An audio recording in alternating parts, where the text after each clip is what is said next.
I will now show you my preferred way of finding an inverse of a 3 by 3 matrix. And I actually think it's a lot more fun, and you're less likely to make careless mistakes. But if I remember correctly from Algebra 2, they didn't teach it this way in Algebra 2, and that's why I taught the other way initially. But let's go through this, and in a future video, I will teach you why it works, because that's always important. But in linear algebra, this is one of the few subjects where I think it's very important to learn how to do the operations first, and then later we'll learn the why. Because the how is very mechanical, and it really just involves some basic arithmetic for the most part.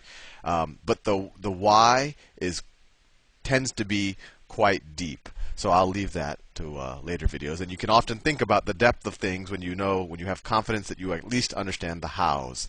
So anyway, let's go back to our original matrix. And what was that original matrix that I did in the last video? It was 1, 0, 1, 0, 2, 1, 1, 1, 1. And we wanted to find the inverse of this matrix. So this is what we're going to do is called Gauss-Jordan elimination to find the inverse of the matrix. And the way you do it, and it might seem a little bit like magic, it might seem a little bit like voodoo, but I think what you'll see in future videos that it makes a lot of sense. What we do is we augment this matrix. And what does augment mean? It means you just add something to it. So I draw a dividing line. Some people don't. So if I put a dividing line here, and what do I put on the other side of the dividing line? I put the identity matrix of the same size. So this is 3 by 3, so I put a 3 by 3 identity matrix. So that's 1, 0, 0, 0, 1, 0, 0, 0, 1. All right, so what are we going to do? What I'm going to do is perform a series of elementary row operations, and I'm about to tell you what are valid elementary row operations on this matrix. But whatever I do to any of these rows here, I have to do to the corresponding rows here. And my goal is essentially to perform a bunch of operations on the left-hand side, and of course the same operations will be applied to the right-hand side, so that I eventually end up with the identity matrix on the left-hand side. And then when I have the identity matrix on the left-hand side, what I have left on the right-hand side will be the inverse of this original matrix. And when you put this this becomes an identity matrix, that's actually called reduced row echelon form. And I'll talk more about that. There's a lot of names and labels in linear algebra, but they're really, just fairly simple concepts. But anyway, let's get started, and this should become a little clearer. At least the process will become clear. Maybe not why it works. So first of all, I said I'm going to perform a bunch of operations here. What are legitimate operations? They're called elementary row operations. So there's a couple of things I can do. I can replace any row with that row multiplied by some number. So I can do that.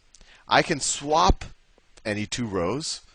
And of course, if I swap, say, the first row and the second row, I'd have to do it here as well. And I can add or subtract one row from another row. And when I do that, so for example, I could take this row and replace it with this row added to this row. And you'll see what I mean in a second. And if you combine it, you could say, well, I'm going to multiply this row times -1 and add it to this row and replace this row with that. So if you start to feel like this is something like what you learned when you learned system of equations or solving systems of linear equations, that's no coincidence, because matrices are actually a very good way to represent that, and I will show you that soon. But anyway, let's do some elementary row operations to get this left-hand side into reduced row echelon form, which is really just a fancy way of saying, let's turn it into the identity matrix. So let's see what we want to do. We want to have 1s all across here. We want these to be 0. So let's see how we can do this efficiently. So let me draw the matrix again. So let's get I want to get a 0 here. Right? That would be convenient. So I'm going to keep the top two rows the same. 1, 0, 1. I have my dividing line. 1, 0, 0. I didn't do anything there. I'm not doing anything to the second row. 0, 2, 1. 0, 2, 1.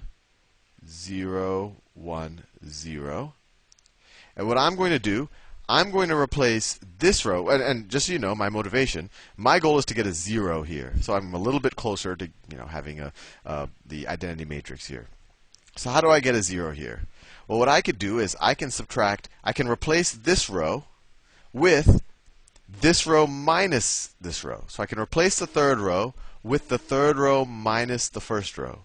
So what's the third row minus the first row? 1 minus 1 is 0. 1 minus 0 is 1.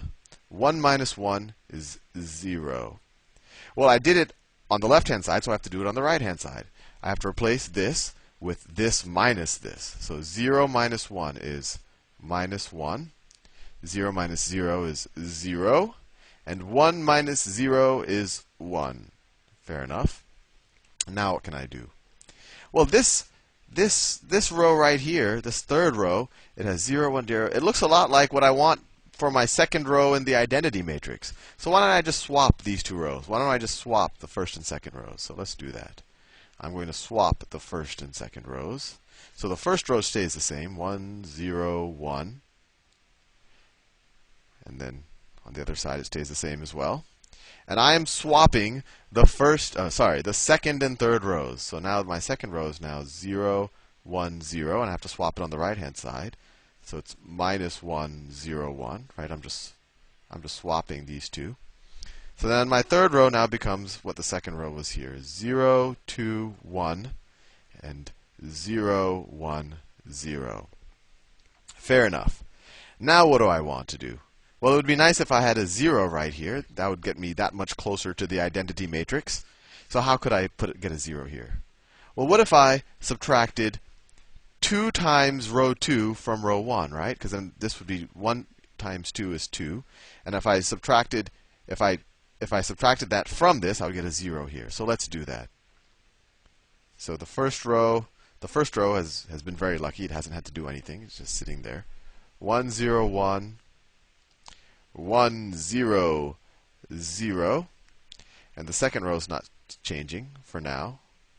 Minus 1, 0, 1. Now, what did I say I was going to do? I'm going to subtract 2 times row 2 from row 3. So this is 0 minus 2 times 0 is 0. 2 minus 2 times 1, well, that's 0.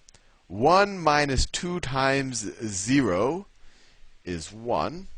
0 minus 2 times negative 1 is, so 0, let's remember, 0 minus 2 times negative 1. So that's 0 minus negative 2, so that's positive 2.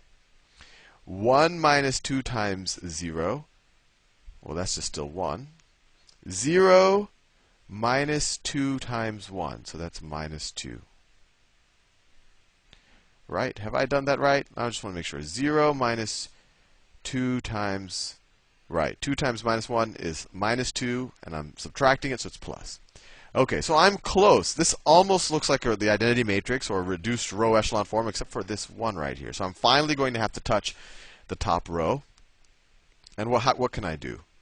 Well, how about I replace the top row with the top row minus the bottom row, right? Because if I subtract this from that, this will get a 0 there. So let's do that. So I'm replacing the top row with the top row minus the third row. So 1 minus 0 is 1. 0 minus 0 is 0. 1 minus 1 is 0. That was our whole goal. And then 1 minus 2 is negative 1. 0 minus 1 is negative 1. 0 minus negative 2, well, that's positive 2. And then the other rows stay the same, right? 0, 1, 0, minus 1, 0, 1, and then 0, 0, 1, 2, 1, negative 2. And there you have it. We have performed a series of operations on the left-hand side, and we performed the same operations on the right-hand side. This became the identity matrix, or reduced row echelon form, and we did this using Gauss-Jordan elimination. And what is this? Well, this is the inverse of this original matrix. This times this will equal the identity matrix. So if this is A inverse, if this is A, then this is A inverse. And that's all you have to do. And as you can see, this took me half the amount of time. It required a lot less hairy mathematics than when I did it using, the adjoint and the cofactors and the determinant. And if you think about it, I'll give you a little hint of why this worked.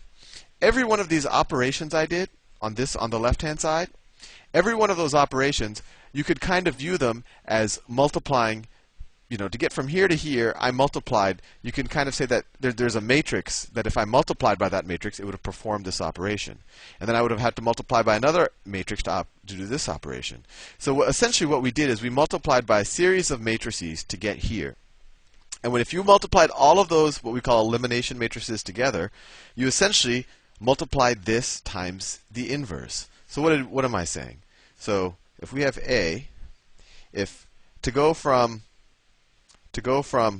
here to here, we had to multiply A times the elimination matrix.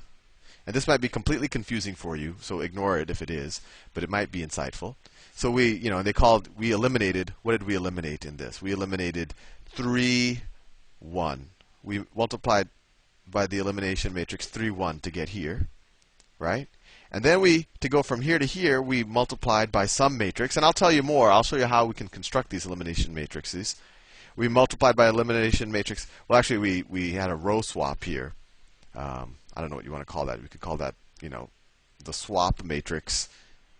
I don't know. We swapped 2 for 3, row 2 for 3. And then here we had we multiplied by elimination matrix. What did we do?